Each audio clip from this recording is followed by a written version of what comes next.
बहुत साल पहले की बात है। एक आलसी लेकिन भोला भाला युवक जिसका नाम आनंद था, दिन भर कोई काम नहीं करता, बस खाता ही रहता और सोए रहता। घर वालों ने कहा कि चले जाओ, निकलो घर से, कोई काम धंधा नहीं करते हो, बस पड़े रहते हो। वह घर से निकलकर यूं ही भटकते हुए एक आश्रम पहुंचा। वहां उसने देखा कि एक गुरुजी हैं और उनके शिष्य कोई काम नहीं करते, बस मंदिर की पूजा करते हैं। उसने मन में सोचा कि यह बढ़िया है, कोई काम धाम नहीं, बस पूजा ही तो करना है। गुरुजी के पास जाकर पूछा, क्या मैं यहाँ रह सकता हूँ? गुरुजी बोले, हाँ हाँ, क्यों नहीं। उसने कहा, मैं कोई काम नहीं कर सकता हूँ। गुरुजी ने कहा, कोई काम नहीं करना है, बस पूजा करना होगा। आनंद, ठीक है, वह तो मैं कर लूँगा। अब आनंद महाराज के आश्रम में रहने लगा। ना कोई काम ना कोई धाम, बस सारा दिन खाते रहो और प्रभु भक्ति में भजन गाते रहो। महीना भर हो गया, फिर एक दिन एकादशी आई। उसने रसोई में जाकर देखा कि खाने की कोई तैयारी नहीं है।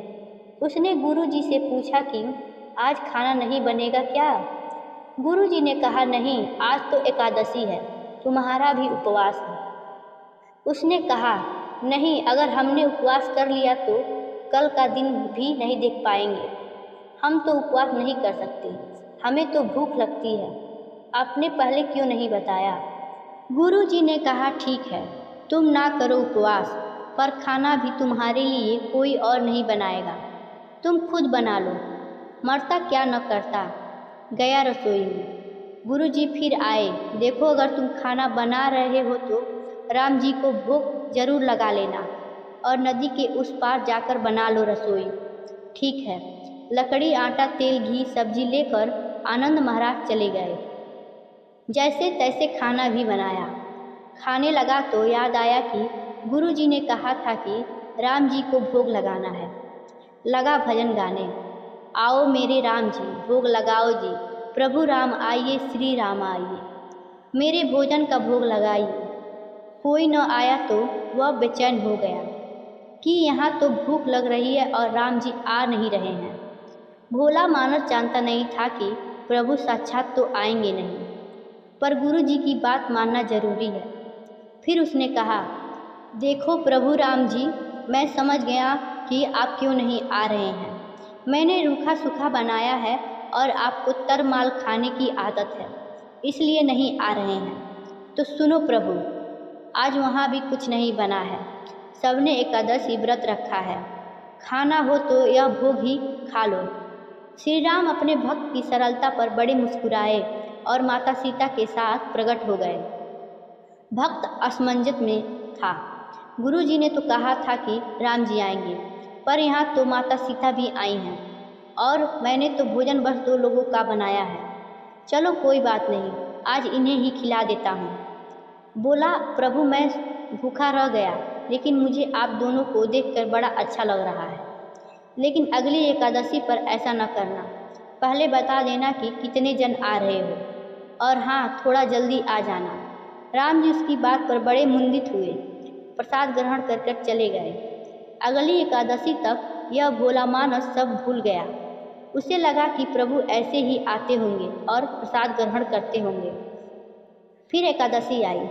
गुरुजी से कहा, मैं चला अपना खाना बनाने, पर गुरुजी थोड़ा ज़्यादा अनाज लगेगा, वहाँ 2 लोग आते हैं। गुरुजी मुस्कुराए, भूख के मारे बावला है, ठीक है ले जा और अनाज ले जा। अब की बार उसने 3 लोगों का खाना बनाया। फिर गुहार लगाया, प्रभु राम आइए, सीताराम आइए, मेरे भोजन का भोग लगाइए। प्रभु की महिमा भी निराली है।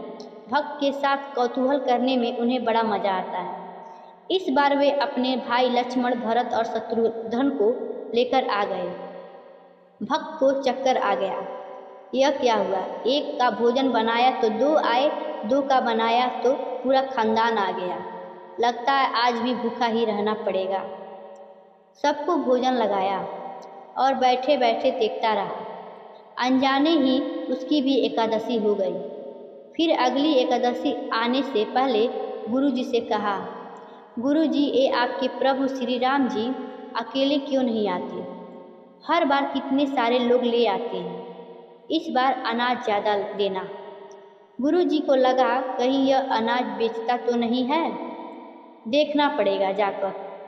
गुरुजी ने कहा, तुम्हें जितना अनाज चाहिए ले लो और छुपकर उसे देखने चल पड़े।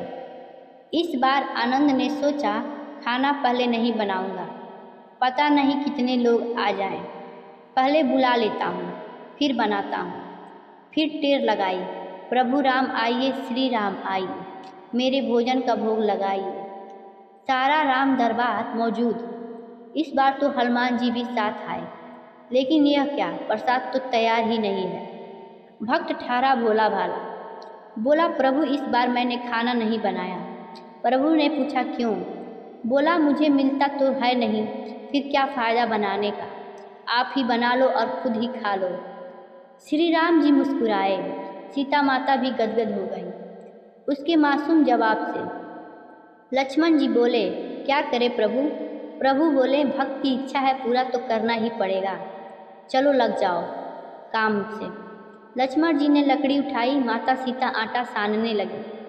भक्त एक तरफ बैठकर देखता रहा।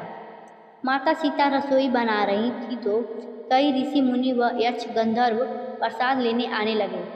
इधर गुरुजी ने देखा कि खाना तो बना नहीं, भक्त एक कोने में बैठा है। गुरुजी ने पूछा, बेटा क्या बात है, खाना क्यों नहीं बनाया?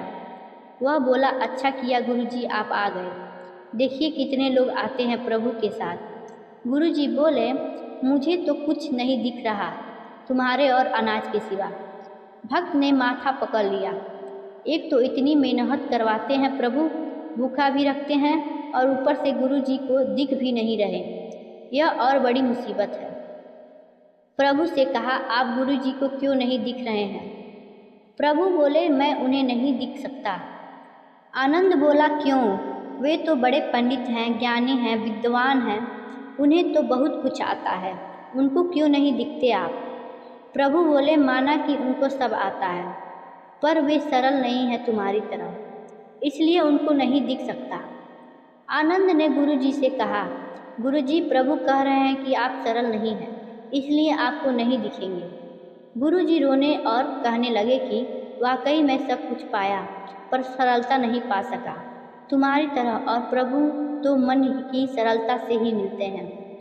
प्रभु प्रकट हो गए और गुरुजी को भी दर्शन दिए। इस तरह एक भक्त के कहने पर प्रभु ने रसोई भी बनाई। धन्यवाद। Like and subscribe my channel.